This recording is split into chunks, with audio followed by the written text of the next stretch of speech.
So way back in 2015, my primary school had this mandatory silent reading time, and they had this little library like in the back of the class because schools were basically desperate to get children to try and read again because it was a time of cartoons and YouTube, and now schools just completely gave up, and now we have iPads and ChatGPT. Like what has the world come to? Now in those shelves, 7-year-old me found a book about pigeons, and that storybook ended up becoming one of his most favorite stories. So let me tell you about Fly High, Fly Low, a book where a pigeon gets tinnitus trying to find his missing wife and kids. The story takes place in San Francisco. Now this pigeon is making a nest inside of the letter B on the Bay Hotel sign. A whole bunch of other pigeons noticed this, and they also noticed him trying to make a nest in each and every one of the letters before getting to the letter B.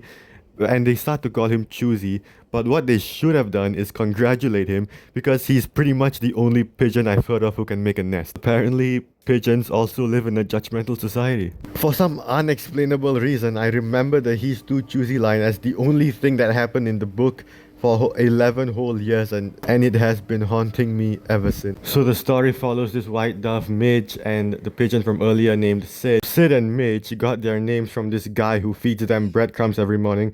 And he doesn't just feed them, he feeds a whole bunch of other pigeons, and somehow he's able to recognize each pigeon for some reason. Now, being the stud that he is, Sid takes Midge to the Golden Gate Bridge, that rhymed, and he flies through the arches just to show Midge that he's a really good flyer. That's a way to get a girl. That's how you woo the ladies and gentlemen. So now Sid and Midge live a peaceful life in the color pencil made San Francisco. But now is when the conflict happens, because every writer knows you have to put your characters through a whole bunch of conflict just so the story is interesting. I'm a nice person! I just took a shower! And I washed my hair thoroughly!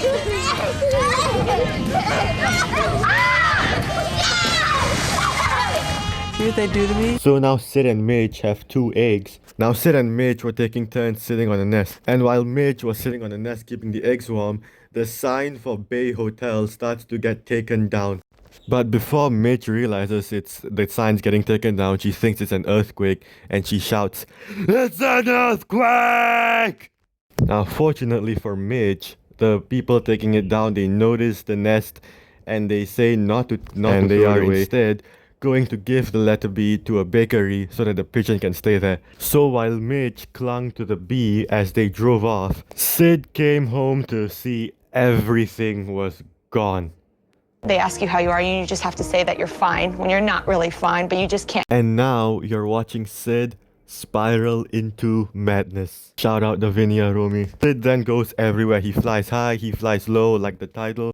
He finds himself at the top of Golden Gate Bridge, and he's really getting super stressed out because he really can't find Midge and his eggs.